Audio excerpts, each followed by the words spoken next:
اربعین حضرت شاہ احساس صاحب رحمۃ اللہ علیہ کی کتاب، صفحہ 43 سن لیجیے، لکھنے کی ضرورت نہیں، ویسے آپ کو میں نے حوالہ بتا دیا ہے۔ سوال ہے اس میں، مسئلہ حاجت خاصاً از اہل قبور بطریقے دعا، حاجت مانگنے کے دو طریقے ہیں، ایک ہے براہ راست ان کو کہنا کہ آپ مجھے میرا یہ نفع مجھے دو یا میرا نقصان دور کرو، میری یہ حاجت پوری کرو، براہ راست ان سے اپنی حاجت طلب کرنی۔ ایک ہے حاجت طلب کرنی بطریقے دعا، یعنی ان سے دعا کرانی، آپ میرے لیے دعا کرو، حاجت مانگنے کے پھر اچھی طرح سمجھ لیں۔ ایک تو براہ راست ان سے حاجت مانگی نا کہ آپ مجھے لڑکا دیں، لڑکی دیں، آپ مجھے معافی دیں، آپ میرے گناہ معاف کریں، آپ میرے لیے یہ کریں وہ کریں، میری یہ حاجت پوری کریں اور میرا نقصان یہ دور کریں، میری مشکل یہ حل کریں آپ، یہ ہے براہ راست ان سے۔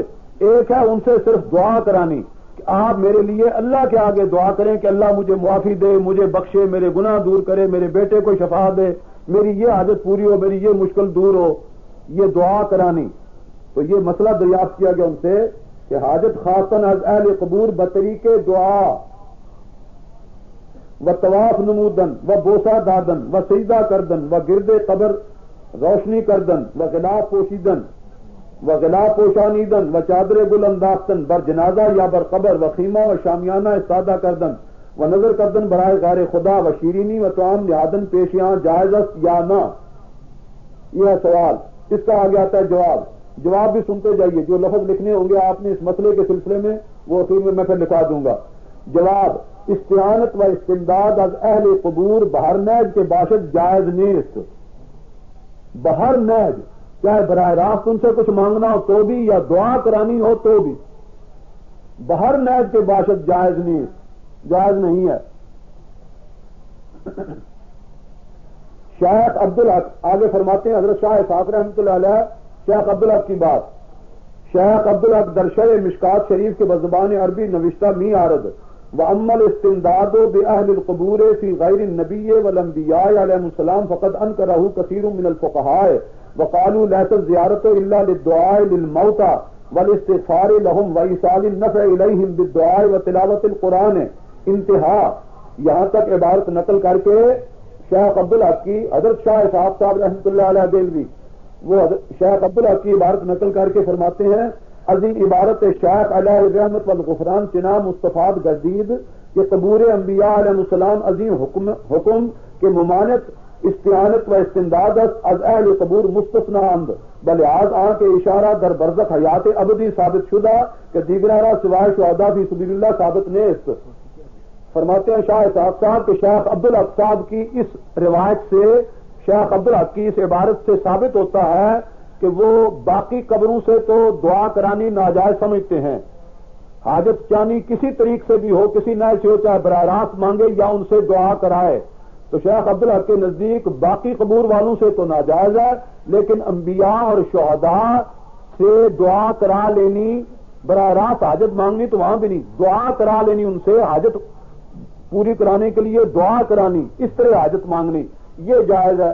شیخ عبدالحق کی عبارت سے یہ ثابت ہوتا ہے۔ اب آگے شاہ اسحاق صاحب اس کی کرتے ہیں تردید،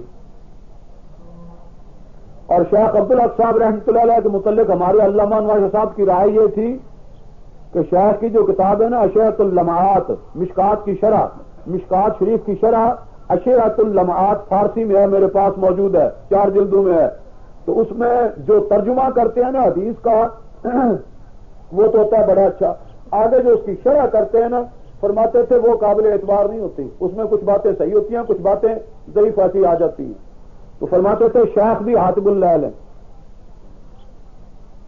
تو یہ جو شیخ ہے حضرت شیخ عبدالحق، جنہوں نے یہ گویا جن کی عبارت سے یہ ثابت ہوتا تھا کہ دوسری قبروں سے تو دعا کرانی بھی نہیں چاہیے، لیکن انبیاء اور شہداء کی قبروں سے دعا کرا لینی جائز ہے، اس کے متعلق آگے فرماتے ہیں شاہ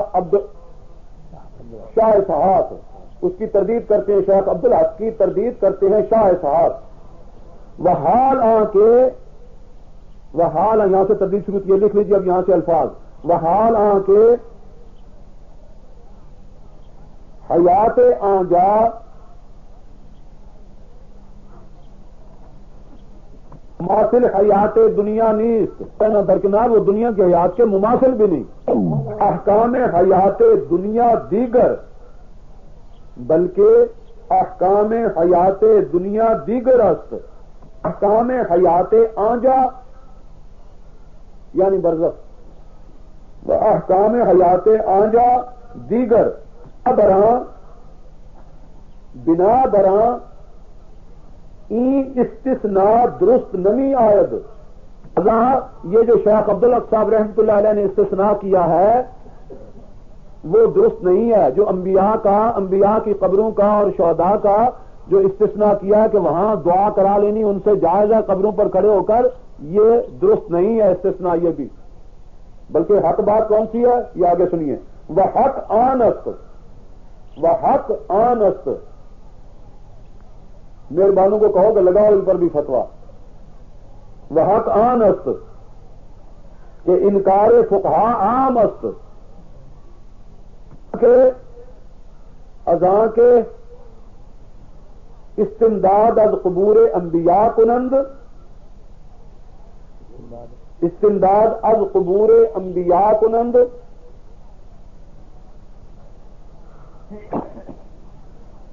از قبور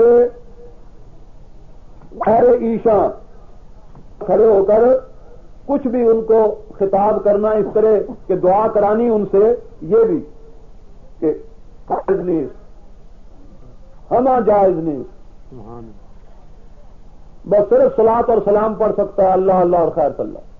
قبر مبارک کی طرف منہ کر کے بھی السلام علیکہ ایھا النبی و رحمۃ اللہ وبرکاتہ، اور یہاں اس طرح بھی امام ابو حنیفہ رحمۃ اللہ کے نزدیک اس طرح زیادہ بہتر ہے کہ وہ بائیں طرف رکھ لے. طریقے دونوں جائز ہیں، چاہے قبر مبارک کی طرف منہ کر کے کہے السلام علیکہ ایھا النبی و رحمۃ اللہ وبرکاتہ، جیسے دوسرے مسلمان کی قبر پر جاتے ہیں اس کو کہتے ہیں السلام علیکم اہل الدیار من المؤمنین انتم لنا سلف ونحن بكم خلف وانا بكم ان شاء اللہ لاحقون یرحم اللہ المستقدمین منا والمستاخرین. جیسے دوسرے مسلمانوں کی قبروں کو سلام دینا، نبی پاک کے پاس جائے السلام علیکہ ایھا النبی، جو یہاں آتا ہے یہاں پہ پڑھتے ہو السلام علیکہ ایھا النبی و رحمۃ اللہ وبرکاتہ، اور دوسرا سلام بھی دے سکتے ہو الصلاۃ والسلام علیکہ یا رسول اللہ وہاں قبر مبارک پر.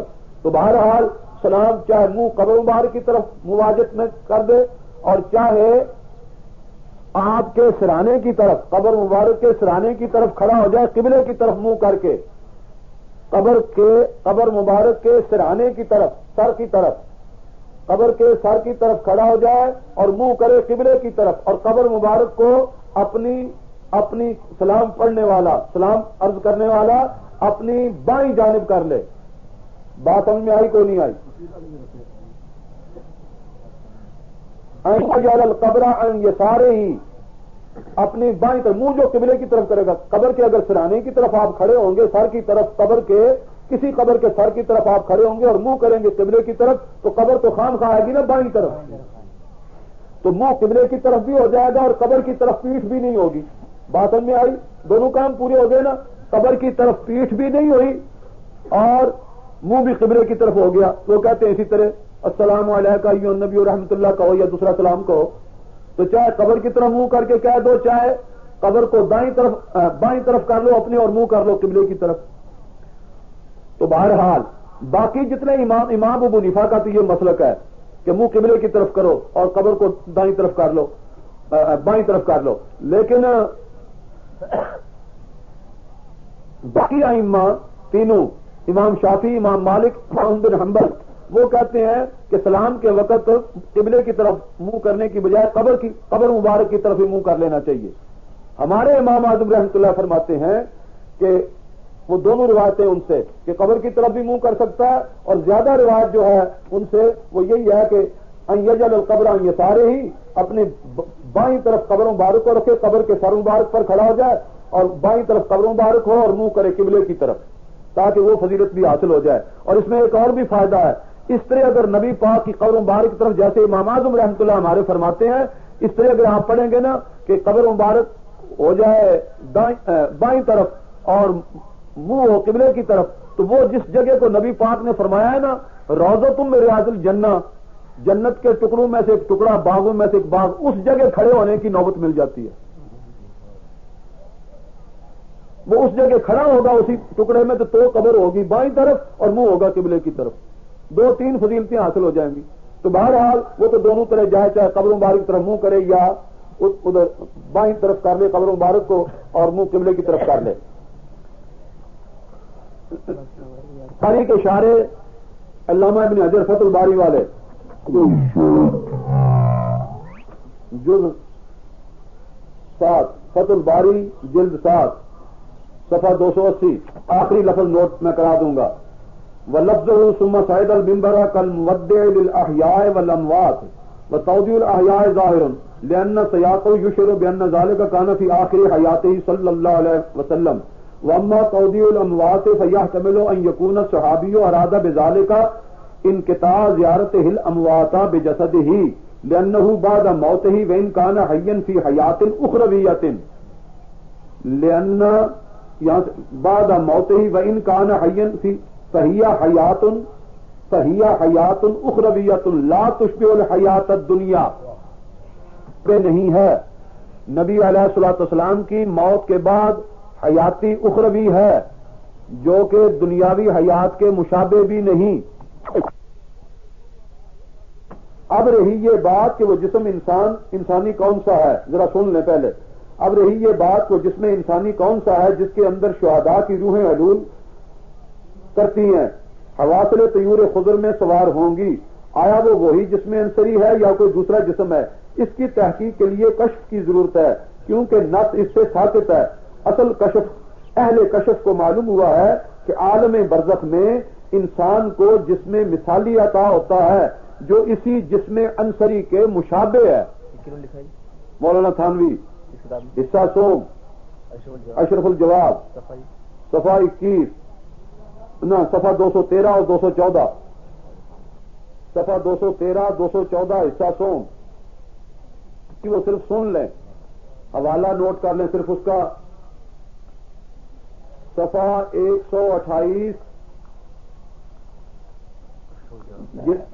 حصہ 3 اشرف الجواب کا، اشرف الجواب صفحہ 128 حصہ 3 کوئی عبارت ساری سن لیں، صرف سن لیں.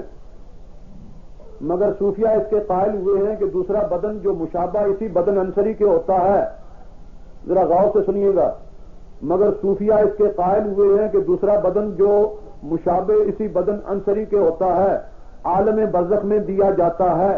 تو جس طرح یہ حی تھا وہ بھی حی ہے، سب عذاب و ثواب اس پر ہوتا ہے، سب عذاب و ثواب اس دوسرے جسم پر جو اس جسم کے مشابہ مثالی وجود ملتا ہے، سب عذاب و ثواب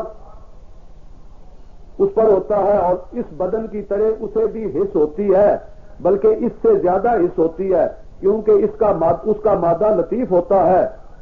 روح العج والسج، یہ درمیان میں بریکٹ میں کر دیں، روح العج والسج. یہ حضرت تھانوی رحمۃ اللہ علیہ کا ایک اور رسالہ چھوٹا سا، ان کے ملفوظات، ان کا واضح ایک رسالے میں درج ہے. یہ اشرف الجواب میں اس کا حوالہ دیا ہوا ہے. اشرف الجواب بھی مولانا تھانوی کے ہے نا، وہ جمع کیے ہوئے مقالات، تو بریکٹ کے اندر ڈال دیں، خطوط وحدانی کے اندر روح العج والسج.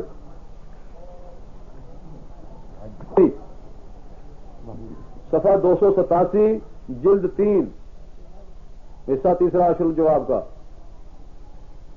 اس کا جواب بھی معلوم ہو گیا کہ موت کے بعد، ذرا غور سے سن لیجئے گا، اس کا جواب بھی معلوم ہو گیا کہ موت کے بعد جسم مثالی مرکب بنتا ہے جو اس جسم انصری سے لطیف اور قوی تر ہے. وہ سب لذات سے منتفع ہوتا ہے جس کے مقابلہ میں یہاں کی لذات ہیچ ہیں اور روح ان سے متلذذ ہے. کھانا بھی، پینا، سیر و تماشا بھی، ملاقات احباب بھی، مکانات اور باغات بھی، وغیرہ وغیرہ. آگے صفحہ 347 جلد 3. تو وہ عالم مثال ہے جہاں مرنے کے بعد انسان اول پہنچتا ہے. سن لو نا اچھی طرح، جہاں مرنے کے بعد انسان اول پہنچتا ہے. تو وہ عالم مثال ہے برزخ میں وہ عالم مثال ہے جہاں مثالی وجود ملتا ہے. تو وہ عالم مثال ہے جہاں مرنے کے بعد انسان اول پہنچتا ہے. سن لیں، صرف غور سے صرف سن لیں. نقل کر لینا اشرف الجواب کہیں سے تلاش کر کے، بلکہ لمبی عبارت ہے. جہاں مرنے کے بعد انسان اول پہنچتا ہے تو کچھ مشابہ اس عالم کے ہے اور کچھ مشابہ عالم آخرت کے ہے. وہیں اس کو فرشتے بٹھلاتے ہیں. وہ جو حدیث میں آتا ہے، آپ دیکھ گئے دفعہ دخل مقدر کہ حدیث میں آتا ہے کہ وہ جب آدمی مرتا ہے تو روح اس کی لوٹائی جاتی ہے اور اس کے بدن کو اٹھا کر بٹھایا جاتا ہے قبر میں، اور اس سے سوال جواب ہوتا ہے. یہ بتا رہے ہیں کہ وہ یہ قبر مراد نہیں، وہ قبر مراد ہے. عالم مثال کی وہاں بٹھاتے ہیں. اور کچھ مشابہ عالم آخرت کے ہے، وہیں اس کو فرشتے بٹھلاتے ہیں، وہیں اس سے سوالات کرتے ہیں، وہیں کی زمین اس کو دباتی ہے. وہ عالم یہی ہے عالم مثال. وہاں کی زمین، وہاں کا آسمان مولانا کے نزدیک، صوفیہ محققین کے نزدیک اس آسمان کے مشابہ وہاں آسمان ہے، اس زمین کے مشابہ عالم برزخ میں مثالی زمین ہے. عالم برزخ میں اس آسمان کے مشابہ آسمان مثالی، اس زمین کے مشابہ مثالی زمین. وہاں انسان مرنے کے بعد پہلے پہنچتا ہے، وہاں کی قبر اس کو دباتی ہے، وہاں ہی بٹھایا جاتا ہے، وہاں اسے سوال و جوابات ہوتے ہیں، وہاں ہی وہ عذاب و ثواب چکتا ہے. مہربانوں کو کہو کہ لگائیں فتوے. یہی ہے جس کو حدیثوں میں وہ عالم مثال یہی ہے جس کو حدیثوں میں قبر کے لفظ سے تعبیر کیا گیا ہے. 286. اور اب بجائے اس جسم کے جو موت کے بعد فنا اور شکستہ ہو جاتا ہے، اور اب بجائے اس جسم کے جو موت کے بعد فنا اور شکستہ ہو جاتا ہے، روح کا مرکب دوسرا جسم بنتا ہے جس کو جسم مثالی کہتے ہیں. اب روح اس جسم کے ذریعے سے سارے انتفاعات اور تلذذات حاصل کرتی ہے، اور یہ جسم مثالی وہ نسمہ ہے جس کو متکلمین اہل ظاہر روح کہتے ہیں. یعنی وہ نسمہ مقدار اور ہے تو شکل میں بالکل جسم عنصری کے برابر ہے، اور وجہ تشبیہ یہی ہے، ورنہ جسم تعلیمی تو عرض ہے، اور یہ جوہر اور یہ نسمہ اس وقت یعنی زندگی میں اس کے اندر سرایت کیے ہوئے ہے. وہ جو میں پہلے کہا تھا کہ مولانا کے نزدیک اور صوفیہ موقع کے نزدیک وہ جسم مثالی جو ہے اسی بدن کے اندر سرایت کیے ہوئے ہے، اس کا نام نسمہ رکھا ہوا ہے حدیث میں. نسمۃ المومن یا لوکو فی شجر الجنت. مومن کا نسمہ جنت کے درختوں کو کھاتا ہے، اس میں پھل کھاتا ہے. وہ نسمہ نہ اصل روح ہے نہ یہ جسم ہے، وہ ہے مثالی چیز.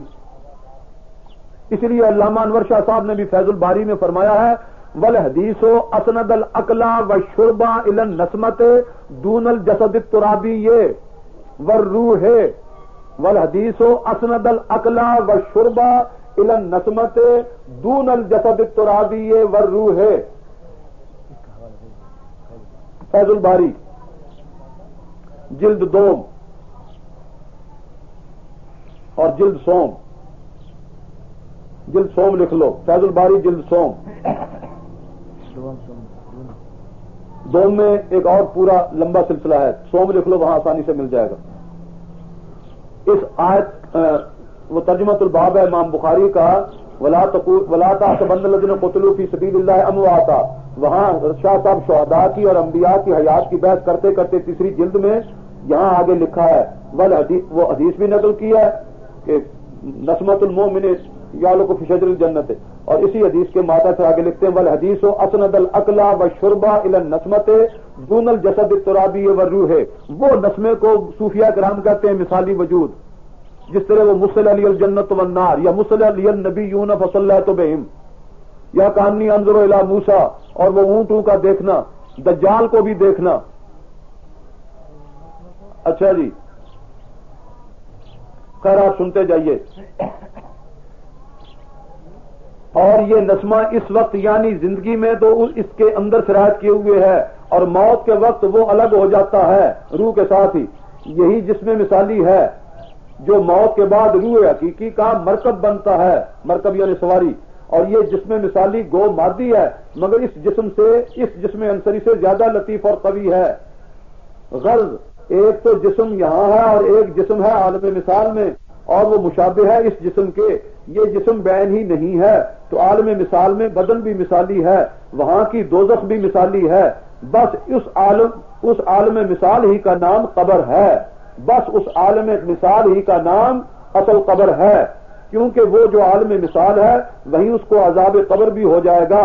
اشکال تو جب ہوتا جب قبر سے مراد یہ گڑھا ہوتا جس میں لاش دفن کی جاتی ہے، حالانکہ اصطلاح شریعت میں قبر گڑھے کو کہتے ہی نہیں بلکہ عالم مثال کو کہتے ہیں۔ قبر وہاں زمین و آسمان بھی وہاں مثالی ہے۔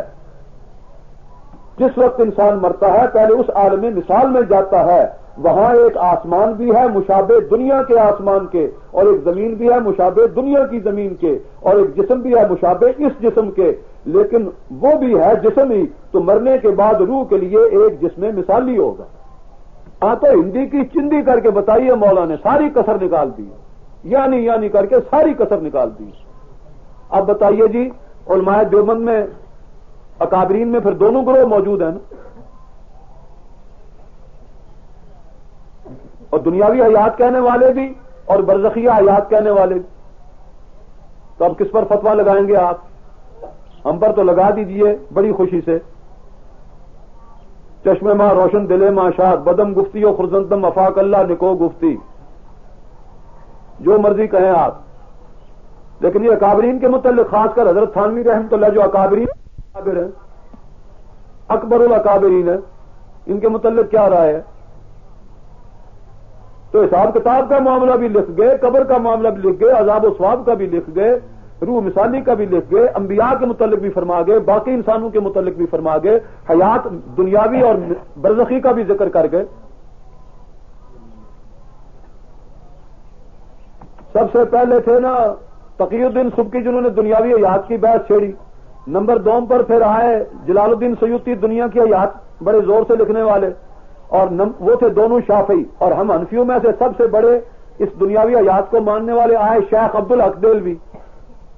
شیخ عبدالحق وہ جن کی تردید کی ہے حضرت شاہ اسحاق صاحب رحمۃ اللہ علیہ نے، ہمارے اکابرین استاد دیوبند کے استاد جو تھے شاہ اسحاق صاحب نے ان کی تردید کی ہے شیخ عبدالحق کی۔ تو شیخ عبدالحق نے یہ جذب القلوب، حضرت شیخ عبدالحق رحمۃ اللہ علیہ کی میرے پاس کتاب ہے جذب القلوب، ابھی حیات 12 صفحے پوری پھیلا کر اس پر بحث کی ہے، کیونکہ یہ قائل ہے نا دنیاوی حیات کے۔ دہلوی رحمت اللہ تعالی علیہ 197 صفحے سے لے کر، ویسے سن لیں 197 صفحے سے لے کر تا 209 صفحے تک 13 صفحے پوری بحث کی ہے اس حیات پر، حیات دنیاوی اور اسی وجود عنصری کے متعلق۔ وجود جسد عنصری دنیاوی حیات کی بحث 13 صفحوں میں سے 12 صفحے پوری بحث کی ہے، اور خدا کی شان ہے کہ آخری صفحہ 13واں جو آیا اس پر فیصلہ قدرت کے یہ تصرفات ہیں، میرے خالق و مالک کا یہ تصرفات ہیں اس کے، کہ آخری صفحے پر فیصلہ ہمارے حق میں کرا دیا کی شان۔ یہ کتاب میں جذب القلوب میں 12 صفحے تو بحث کی دنیاوی حیات اور جسم عنصری کے متعلق، بڑے زور کے ساتھ کئی ضعیف روایتیں، کئی ضعیف چیزیں سب کچھ درج کر دیا، صحیح بھی ضعیف بھی، لیکن 13ویں صفحے پر یہ اللہ تعالیٰ کی قدرت اور تصرفات ہیں میرے خالق و مالک کے، کہ 13ویں صفحے پر فیصلہ ہمارے حق میں کر گئے۔ وہ سن لو اب 13واں صفحہ جذب القلوب، صفحے کا نام 13 نہ لکھ دینا، وہ میں کہہ رہا ہوں کہ اس صفحے سے اس صفحے تک جتنی بحث کی ہے وہ سارے کل 13 صفحے بنتے ہیں۔ ویسے صفحے کا نمبر ہے 209، جو 13واں صفحہ آخر میں آئے گا 209، وہاں یہ اس بحث کو ختم کریں گے۔ 209 صفحہ یہاں آپ سنیے، صرف سنتے جائیے آرام سے، امید ہے آپ سارے فارسی تو سمجھتے ہوں گے۔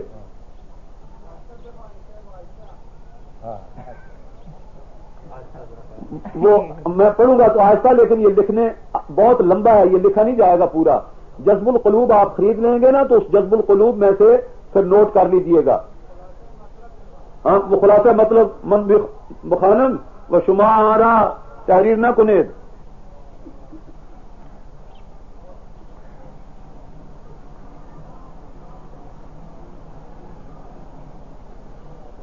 دری وقت من اصل عبارت بخانم و شمارا بسمع دل بسنید وہارا تحریر نہ کنید، وقت تنگس و در قلم ہم تنگی پیدا می شود۔ اچھا جی، و شیخ علاء الدین شیخ علاء الدین قونوی می گوید کہ بعید نیست کہ گفتہ شود کہ ارواح مقدسہ انبیاء بعد از مفارقت بمنزلہ ملائکہ است بلکہ افضل عزیشاں و ہمچنان کہ ملائکہ متمثل شوند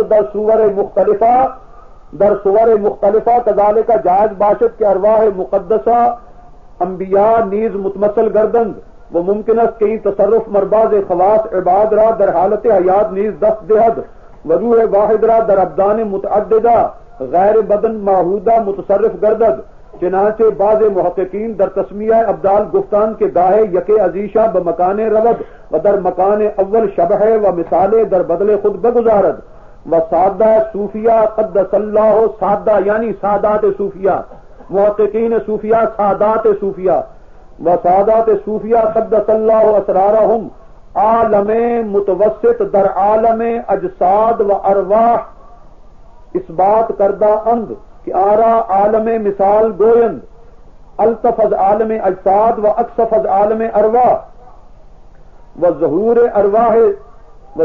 ارواح در صور مختلفہ متبنہ بران ساختہ و ظہور جبرائیل علیہ السلام بصورت دیہ یا قلبی و تمثل او مریم را بصورت بشر سوی الخلق ازاں عالم می دارند و بناء علی جائز بود کہ موسیٰ علیہ السلام باوجود استقرار در آسمان ششم کہ موسیٰ علیہ السلام باوجود استقرار در آسمان ششم بشبہ و پیکر مثالی در قبر متمثل باشد. سن لو کان کھول کر اچھی طرح بسمع قبول بشنید و بلاہ دل کندامی کنید.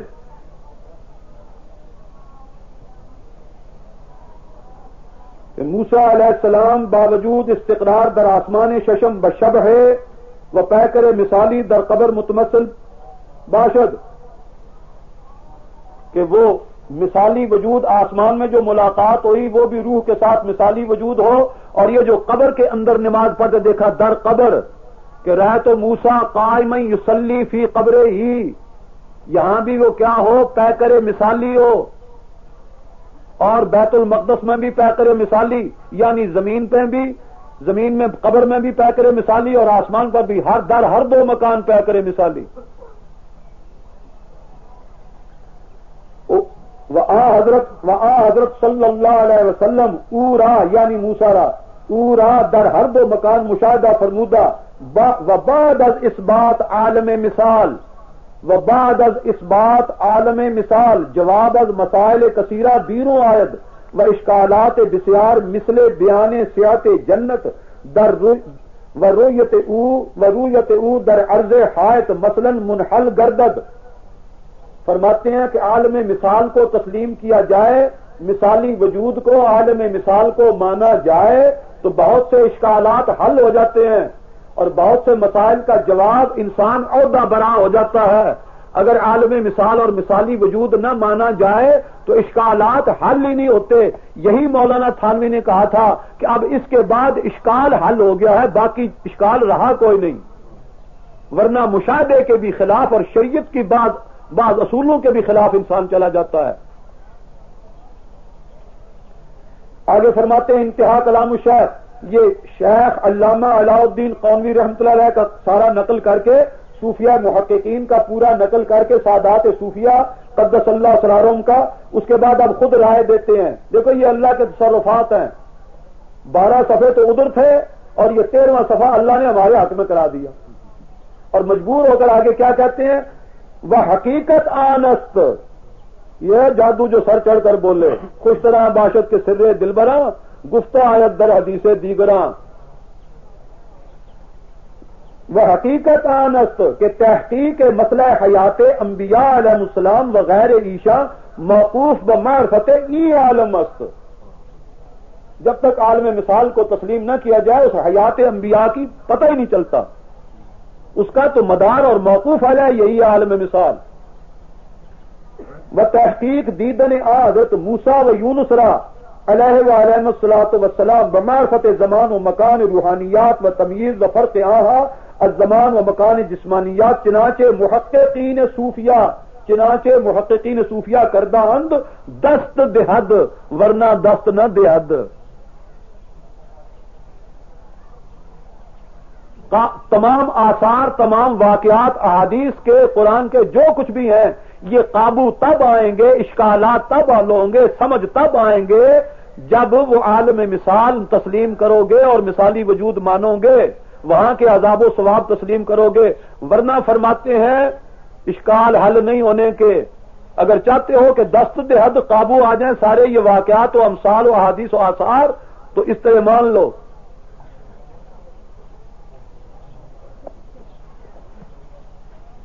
ہمارے دیوبند میں سے جو برزخی حیات کہتے ہیں وہ بھی گروہ موجود، جو ناسوتی دنیوی کا انکار کرتے ہیں اور برزخی کہتے ہیں وہ بھی موجود، اور جنہوں نے دنیوی حیات فرمایا ہوا ہے وہ بھی موجود ہیں۔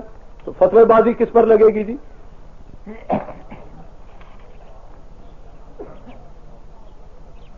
السلام